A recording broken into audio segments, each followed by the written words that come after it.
this is an introduction, a foundation to the family series. We need to know where it all began. And we need to know what are the foundation stones. When you unravel the family to the irreducible minimum, what do you have? What do you see? And that can only come from the book of God in the very beginning. The first statement in Genesis, in the beginning, God created the heavens and the earth. It's stated there. It's a statement of fact. He doesn't try to defend it. He doesn't try to justify it. He says, this is the way things are. The earth was without form or formless and void, and darkness was over the surface of the deep. And the Spirit of God was hovering over the face of the waters. And God said, let there be light, and there was light. God is theologically defined as the creator ex nihilo. It means that he creates out of nothing. He does not start with raw material. He starts with nothing, just himself and his word. And so this earth is formless, it is void, there is darkness. But a little glimmer of hope, the Spirit of God is hovering over the surface of the deep. Then God speaks, pronounces himself, let there be light. And there was light. That formless darkness, chaos, in many ways describes many of our lives where we are at. But present with us always is the Spirit of God. In a sense, hovering, looking to speak into our lives and to say, let there be light. And I pray this is what will happen in the family series. The areas of darkness that exist in your family, maybe your relationship between yourself and your spouse, maybe it's between you and your siblings, maybe it's between you and your parents and other relatives. We pray that God will say, let there be light. And because darkness here is defined as the absence of light. When light comes, it dispels the darkness. And then you're able to see. And I pray that this is what will happen in the course of our conversations here. And I like Lorraine's prayer that God would open the eyes of our hearts and our minds to accept his word and to see what it is that he's saying concerning ourselves. Genesis reveals the nature of God, his power, his authority, and his grand design. And so we have glimpses of who God is from Genesis. This creator that we are calling ex nihilo, he's so powerful that when he speaks, things come into being. Scriptures will speak of the God who calls the things that are not as though they were. So something does not need to exist for it to exist. God simply needs to will it, and it happens. And I like again that Lorraine prayed here, that the God who created us can unravel those cords of death that might be strangling some of us. It could be symbolically or even literally. And God is able to undo that, and he proved it. He called Lazarus out of the dead. Lazarus, come out. Never mind, he was dead 4 days. That is the creator ex nihilo, that he is able to create life where there's no life. He's able to reverse conditions. He is all powerful. There is nothing he cannot do. And so these are the glimpses that we have of the God that we are coming to. And so when he speaks, things happen. A chaotic, void, dark world. The Spirit of God hovering around that and seeing the things that need to be done. And the first thing is, let there be light, and there was light. The Lord saw that the light was good. He separated the light from the darkness, and that's how we have the first day, night and day. And God said the second day, let there be an expanse in the midst of the waters, and let it separate the waters from the waters. In other words, in the second day, he creates the skies, he separates, the waters above the skies, and then the ones below. The third day, he goes on in his creative ability. He gathers the waters under the sky, puts them in one place, calls that the sea, and then the next thing he says, let the dry ground appear, and it appears, and then he says, let the ground teem with vegetation, and let it teem with trees, fruit-bearing trees after their own kind, etc., etc., etc. The fourth day, he creates lights in the sky to govern the night, and the moon, the lesser light. And then he creates the greater light, the sun, to govern the day. And whatever he says, that's what happens. And here he's establishing authority. An all-powerful, all-wise God, creating out of nothing, out of chaos, order, beauty, vegetation, life, ultimately creating us. So he says, let the waters swarm with swarms of living creatures, and let the birds fly over the earth across the expanse of the sky. So God created the great sea creatures and every living creature that moves, with which the waters swarm according to their kinds, and every winged bird according to its kind. And God saw that it was good.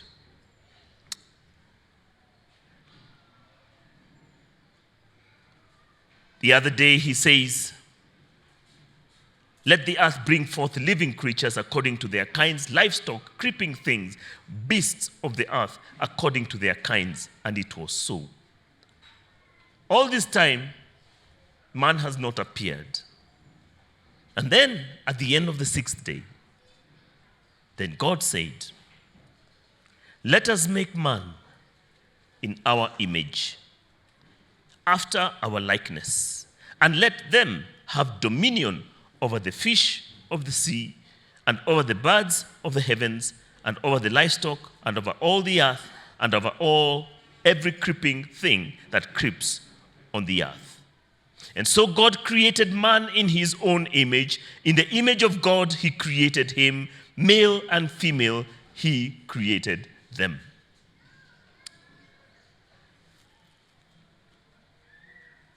God originates us. He's seated in the company of the triune God, Father, Son, and Holy Spirit, eternally existent, in harmony, deferring to each other, glorifying each other, and enjoying each other's company. And in that state, God makes a decision, originates a decision. Let us, note the terminology. He's a God who lives in a social context. He's not alone. He doesn't say, let me make. He says, let us make man. In our image is plural. So a pluralistic God wanting himself to be represented, not in a singularistic way, but in a multiple way. Let us make man in our image, in our likeness. And so God created man in his own image. Male and female, he created him. And so, our existence, if you're to break down human society to the irreducible minimum, you will get a man and you will get a woman. Because that is the only way that God's image is represented in humanity. The man alone, and we will learn that he existed before Eve, could not fully represent or mirror God's image. The woman alone could not mirror God's perfect image. But together, male and female, they mirrored the image of God.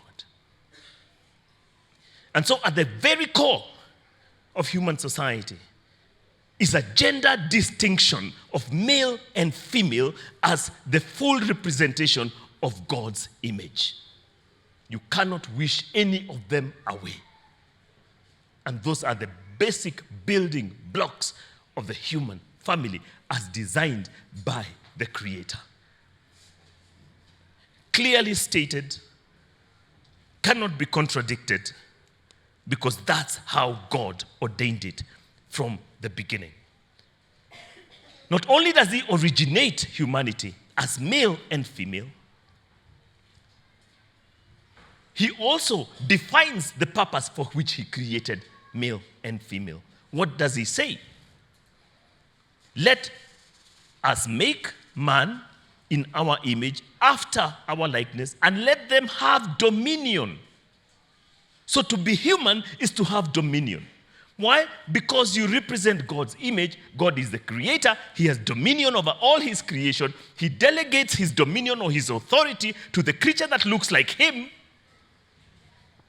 and saying, like me, you will rule. You will have dominion over everything that I have created. That's part of the purpose for which I'm creating you. Again, these are not thoughts that are original to us. These are thoughts that are original to God.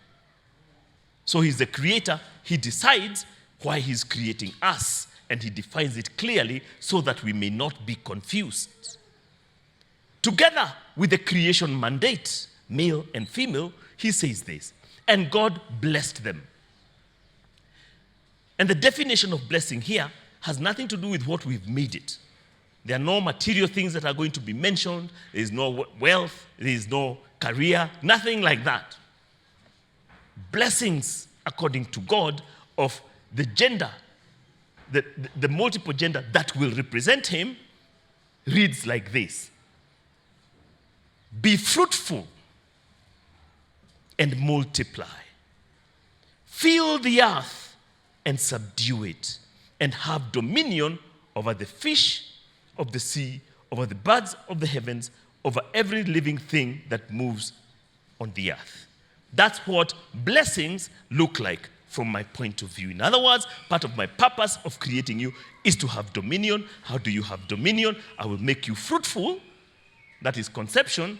And when you're fruitful, you will multiply, you will fill the earth, and you will represent me in the creation that I have made, and you will have dominion or authority over it. You will rule over my creation as my representatives. That's what my blessings look like. I think it's good that we define these terms early, so that later on, when we're talking about marriage and what is the marriage blessing, then we are clear about what's blessing from God's perspective. And so the question of blessing is linked to the questions of being fruitful, is linked to the question of multiplication, is linked to the question of dominion. So unless you multiply, you cannot have dominion. When God sent the children of Israel to Israel, one of the statements he makes, I'll find it a little later, is that I will not let you occupy the entire land all at once. Otherwise, you will be overwhelmed by the wild animals. I don't know whether you've ever read that. It's in the Bible, I promise. So I'll let you occupy it slowly by slowly until you have dominion over it. Because at the time that they went into the promised land, they were too few. And most of the places were bushy and, teemed with wild animals. I'm just saying that the question of multiplication is also linked to the question of dominion. So then, this is the definition of God's creation. And this is what is revealed, that we have an all-powerful God, all-knowing God, all-able God that we've sung about today. And he originates the idea that I will create humanity. I need to be represented in the earth or in the world that I have created.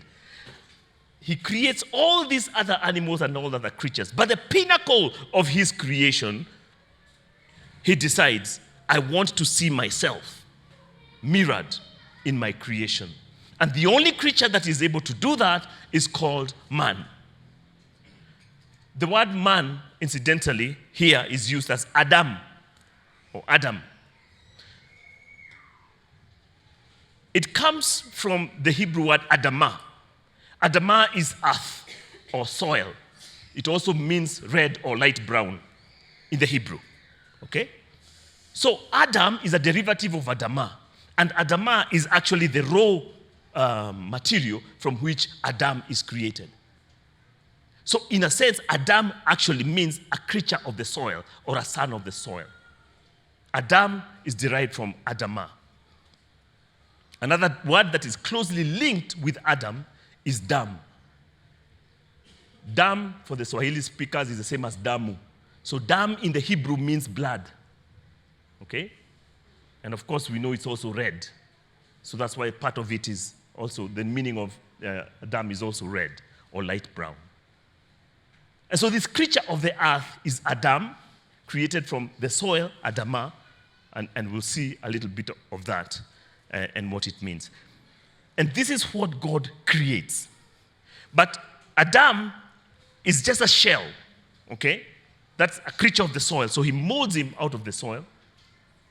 And until he breathes the breath of life into him, he does not become a living being. In other words, until that point, he still doesn't mirror the image of God. But he becomes alive and then mirrors who God is.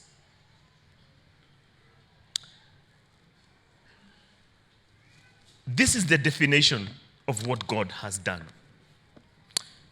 And maybe in way of foundation, let me tell you something that I did recently. I read a book, a very interesting book. And it was very gripping. It was a life story. I love life stories. So I read it all in one sitting. And at the end of it, I was so intrigued. I know the author. She's a friend of mine. So I called the author and I said, I'd really like to have a meeting with you, to have a conversation about this character that you have created. It's a beautiful character, and I'd like to know a little bit more because you have questions after you read a story and it's linked to an author that you know. And we still haven't had that sit down, and it gave me some beautiful glimpses into the life of this particular author. And the author is known to us. She's one of us here, and her name is Pri. We know her as Pri. Some of you knew her because she was part of our internship program. She's actually the one who authored the Angaza program that you now enjoy, and she's right here with me. Would you stand up, Priscilla?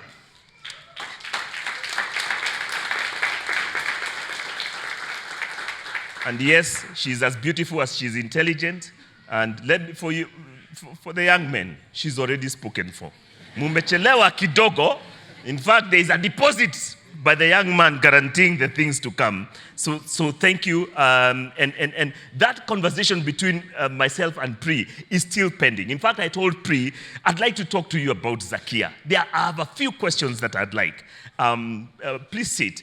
And we appreciate your authorship. There are many good things that you do, and this is just one of them.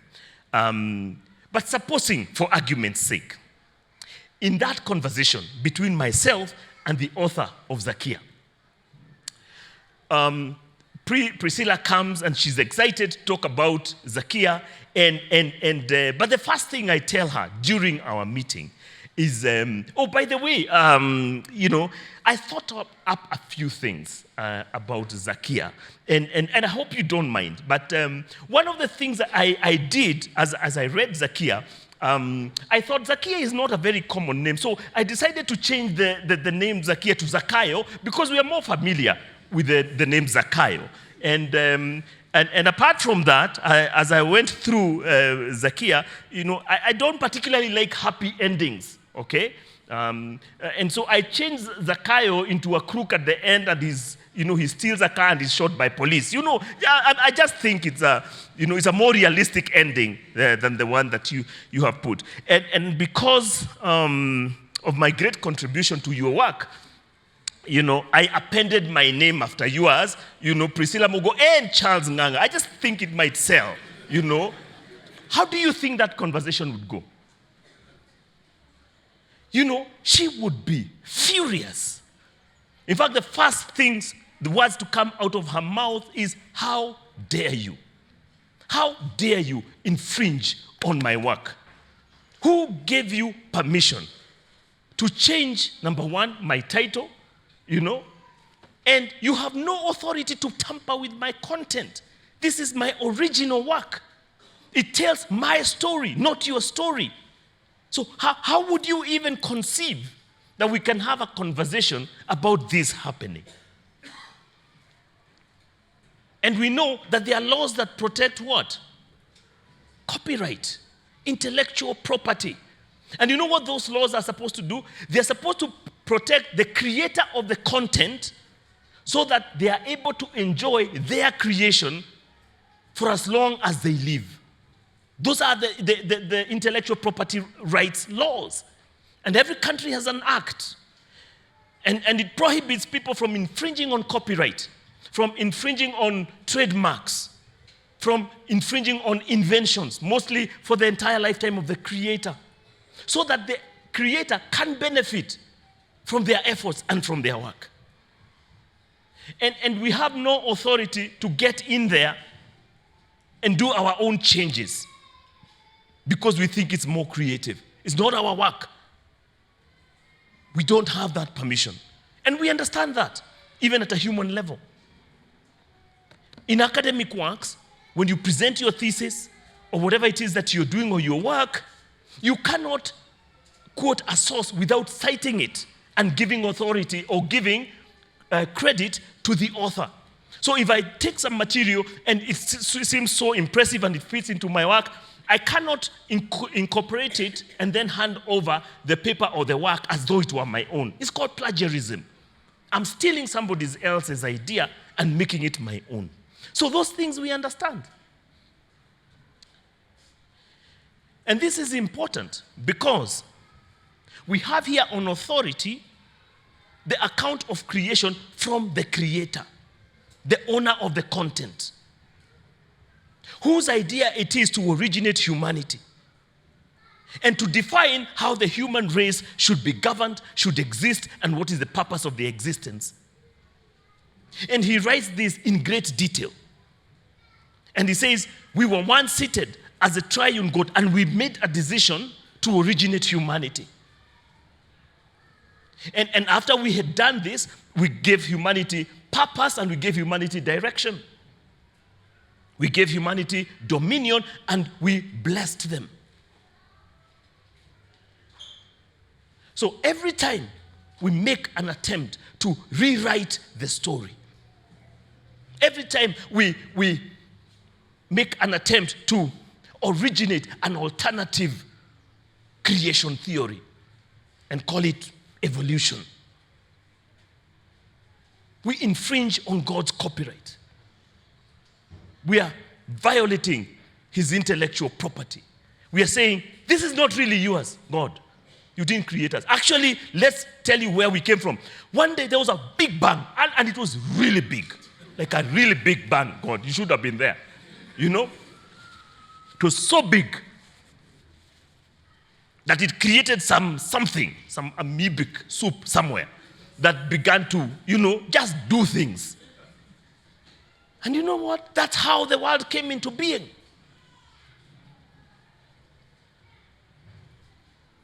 Now they're trying to put together scientifically what they call a proton accelerator to see how this big bang could have existed. And we present these ridiculous theories, never mind that we were not there.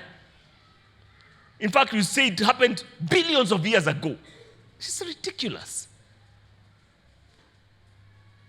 And God is saying, all right, so tell me a little bit more about your existence, how you came into being. How these cells decided that we should exist. And one of the things that they cannot answer with any degree of accuracy or any degree of conviction is the origin of intelligence, even within the cells themselves, in order to order themselves to become what they are becoming. Where did that intelligence come from? That's me telling Pri, you know what? I don't like the beginning, I don't like the title, all right? And so I'm reauthoring it. What authority do I have to reauthor this book? What authority do I have to change the ending? Because I didn't originate it. I don't know what the author was thinking when they had that in mind. They do, not me. And we steal God's intellectual property. We do with it whatever we want. And we abuse it. We misuse it. We misquote him. And then we plan how the story is going to end. Never mind that we don't even have the authority to do that, as we shall see. Because the story only ends the way God says it's going to end. And despite repeated demonstration that we do not have authority over our own lives, we still keep rebelling against him. And God takes great exception to this tendency by his creation to want to rewrite his story, to want to rewrite his purpose and what it is that we were meant to do. So hear this again. Then God said, let us make man in our image, after our likeness, and let them have dominion over the fish of the sea, and over the birds of the heavens, and over the livestock, and over all the earth, and over every creeping thing that creeps on the earth. And so, God created man in his own image. In the image of God, he created him, male and female, he created them. At the core of the human family are two human beings who are genderly distinct, a man and a woman. And in that building block, God brings his blessing, and in the unity of those two, children are born. And even scientifically, it has been proved that a loving relationship between a man and a woman is the most conducive environment in which to bring up children. That is undisputed. And that's the building block of the human family. And God brings up these children, and there's multiplication, and there's God's blessing on that. Why? Because our basic dignity, our basic worth, our basic value as man and as woman, the fact that we can have dominion, and dominion is given equally both to men and women. Male and female, he created them and told them, have dominion over all creation. Why? Because you are both equally image bearers. That's your dignity. That's your authority. That is your value. That long before we talk about anything else that we want to say that gives us worth, whether it is wealth or it's career, those are not the things that God is looking at. He's saying, at a basic level, you are my image bearers. I desired to be reflected on this earth, and you are the creatures who can do that most accurately. When you live according to the reason or the purpose for which I created you. I'm well represented in humanity.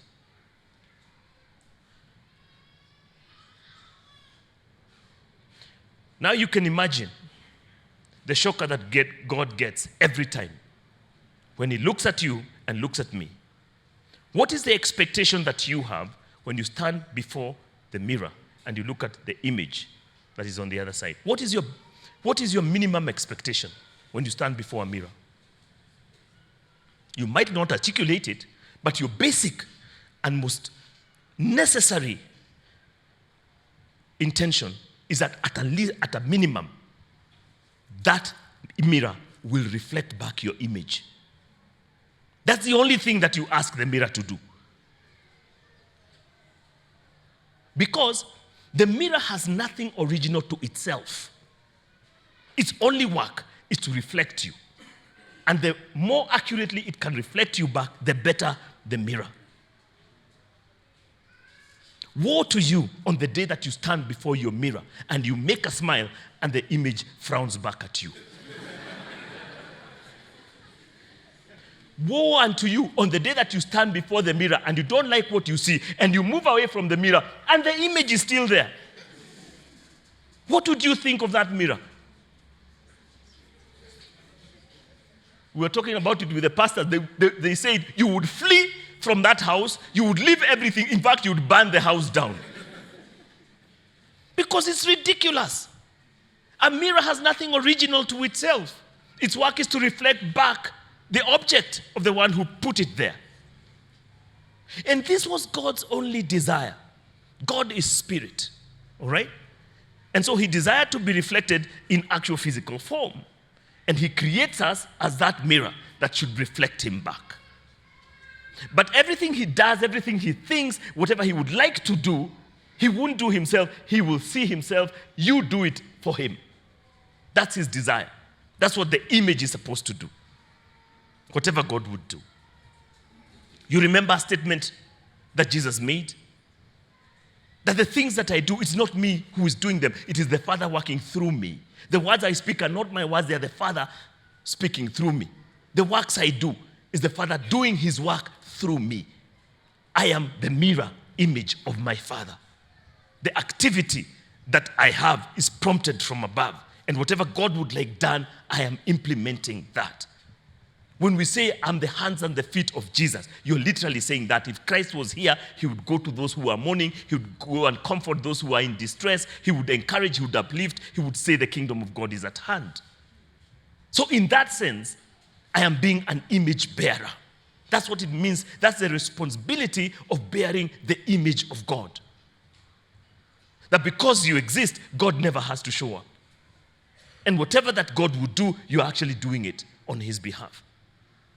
And God is out there cheering you, well done, good and faithful servant. That's exactly what I need done. And thank you for doing it. And he's saying, I will encourage you, I'll empower you. I'll give you the resources that you need to do my work. That's image bearing. And that's what God desires. Nothing else. He doesn't require you to do. Jesus told the disciples, my food is to do the will of the one who sent me. That's it. They said, oh, you haven't eaten, eat something. I have food to eat that you know nothing about. My food is to do the will of the one who sent me. And that's why he could make a ridiculous statement at the end of his ministry. When Thomas asked him, show us the way to the Father. Where is the Father? We don't know what you're talking about. Just show us the Father, then we will follow you there. What does he say? Have I been with you all this time, and yet you do not know me? Whoever has seen me has seen. This is the reflection and the glory and the power and the work of God. You have seen God because you've been with me. That is image bearing. That's the responsibility of the human race. And God doesn't want you to do anything else. And receiving Jesus Christ as Lord and Savior is the starting point, because you cannot represent the one to whom you're not submitted to. You are the mirror where you smile at it and you frown back, because you do not have the software, the ability to do God's work. Because the one who controls the person inside is not Christ. It's yourself. And only Christ can show us how to respond appropriately to be the true mirror that God wanted us to be. Image bearers. Think about that. The awesome responsibility of bearing the image of God.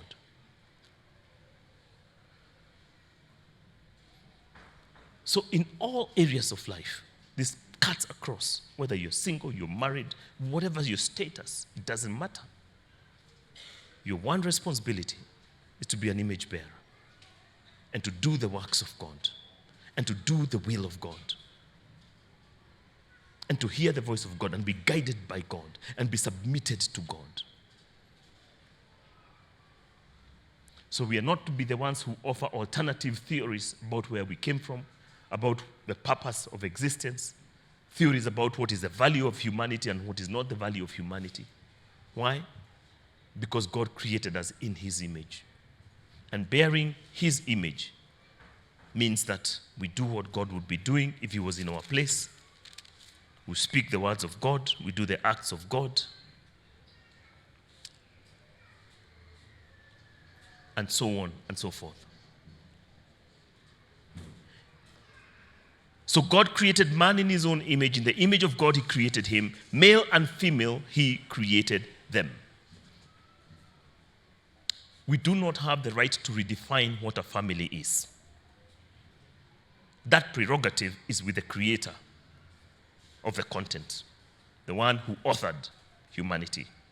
His declaration, male and female, he created them. Two genders, distinct, are the only ones who can possibly reflect him accurately and bring forth offspring that will still reflect that image of God. Anything else would be a distortion of the image. Again, we cannot reauthor that. We cannot change the beginning. We cannot change the ending. That prerogative is with Priscilla in this book. This prerogative is with God, the author of life. And so as we discuss many other things, including attempts to redefine what marriage is, to redefine who and who should be involved in marriage, these are the building blocks from the author. Ask yourself what authority you have to change what the originator of the content decided. And if you do, your chances of success are absolutely zero. It will not work.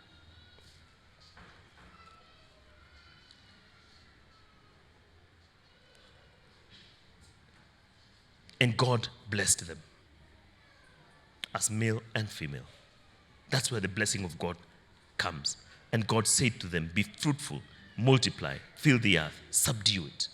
All those are blessings joined together. Chapter 2, just in setting up pace for the next. Thus the heavens and the earth were finished, and all the host of them. And on the seventh day, God finished his work and that he had done, and he rested on the seventh day from all his work that he had done. So God blessed the seventh day and made it holy, because on it God rested from all his work that he had done in creation. God rests not because he's tired, but because the work is finished. And because we are image bearers, he says, I rested, I need you to rest. That's what the image does. If I stand up, I expect the image on the mirror to stand up, not to keep sitting. If I sit down, it must sit down too. So for you to mirror me accurately, I have set aside the seventh day. You are my image bearers. And so he institutes the Sabbath rest, a time when we must pause from our activity in order to reflect on our origins and the goodness of God. And those laws will be instituted later on into Israel so that they know that their help comes from the Lord, their sustenance comes from the Lord, not from the activities that they do. Why? Because they are image bearers. After all, 40 years in the desert, day and night, they never planted, they never harvested, they had no granaries on which to store food, yet they ate and they drank because they are not their own sustainers. God is our sustainer. He wanted them to remember that.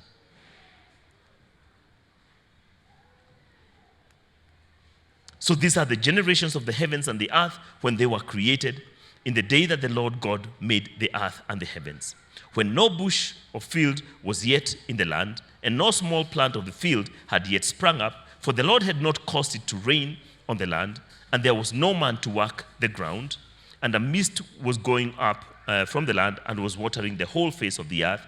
Then the Lord God formed the man of the dust from the ground, Adam from Adamah, from the ground, and he breathed into his nostrils the breath of life, and the man became a living being.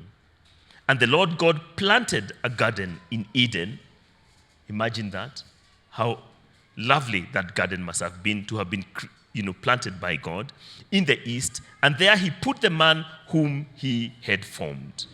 And out of the ground the Lord God made to spring up every tree that is pleasant to the eye and good for food.